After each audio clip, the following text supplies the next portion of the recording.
So what if I told you that the biggest thing holding you back from getting in shape, it isn't your workout routine and it isn't even your diet.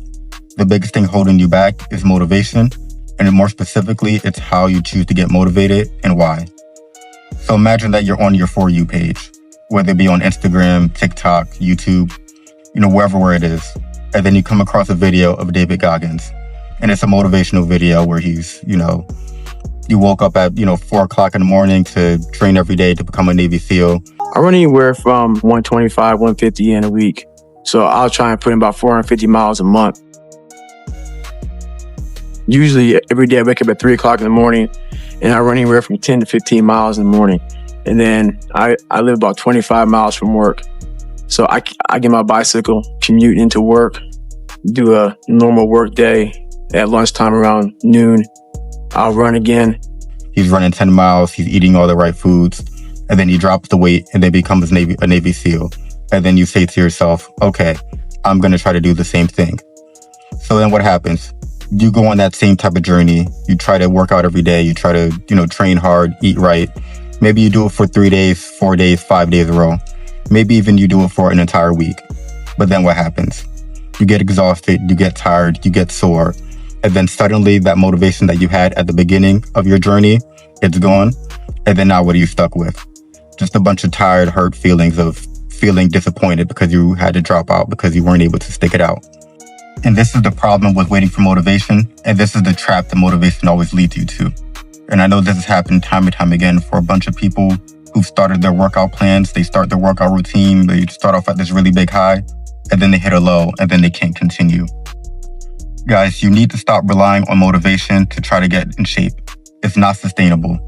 When you see these videos of David Goggins, and he's training hard every day, he's working hard, he's getting in shape, he's going through his routine, and there's videos of him running through the desert with broken bones in his feet.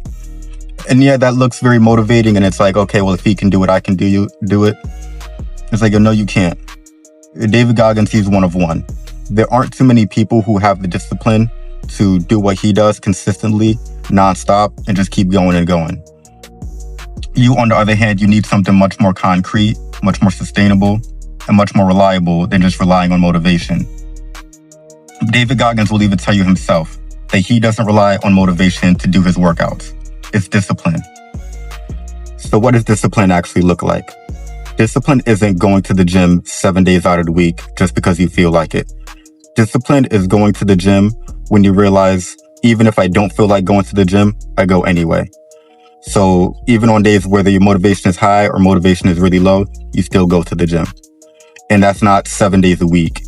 You can build a great physique, a great body, get into great shape by going to the gym just 3 days out of the week. I'd rather have you go to the gym 3 days a week for 10 weeks straight than going for 7 days a week for 2 weeks straight and then burning out and then you never go back again. Or you take 6 months off and then you say like, okay, in January, I'm going to try to work out again. Like, no, don't wait for January. Don't wait for motivation. Look for discipline. Look for your reason why you want to go to the gym in the first place. And that's going to make it easier and help you be more consistent. Because guys, you need to remember that going to the gym, it isn't about suffering. It isn't about trying to trying to force yourself through a workout and trying to, make yourself feel bad because you think that's going to make you tougher or that's going to, end up leading you to, losing more weight or becoming the type of person that you want to become. The gym isn't about suffering. The gym is about building a healthy lifestyle that's sustainable, that can last you for months and then years along and help you live a long life. So trying to train like David Goggins, where you're putting your body through this, terrible, arduous routine just because you feel like that's going to make you tougher isn't the right thing to do. So again, cut all that noise out. Don't wait for motivation. Wait for discipline. Motivation will get you through a day. Discipline will get you through an entire year and through the rest of your life. So again, focus on that, take action, and then you'll start seeing results.